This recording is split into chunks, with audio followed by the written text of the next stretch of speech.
Fiat intends to launch many new models using Stellatis component supply in order to target additional market niches. We anticipate the all-new second-generation Fiat 500X, which is anticipated to launch in 2024 and have a wider footprint than its predecessor, will be among the newcomers. This will place it in the well-liked and fiercely contested small SUV sector.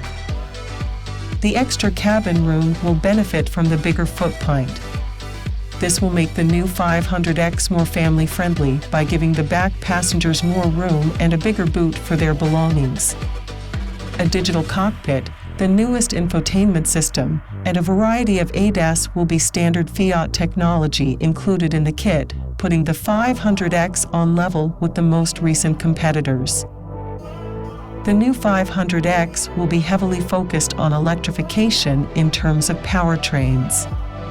Since both Peugeot's revised 1.2 PureTech and Fiat's 1.5 Firefly are now coupled to a 48V system for lower fuel consumption and reduced CO2 emissions, there will be at least one mild hybrid alternative.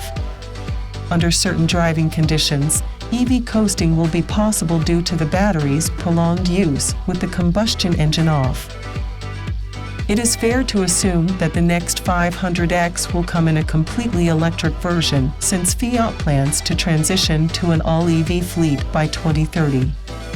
Along with the 54 kilowatt-hour battery that is currently utilized in a variety of vehicles, the latter might be equipped with Stellantis' newly updated electric motor, which produces 154 horsepower, 156 PS/115 kilowatts, and 260 Newton meters, 191 lb-ft of torque.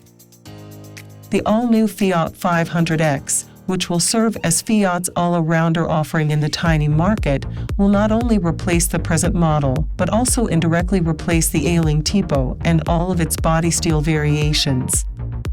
The vehicle is expected to make its debut in 2024 and go on sale in 2025. Following Stellatis' latest investment, production will probably take place in Kragujevac, Serbia. Thank you for watching.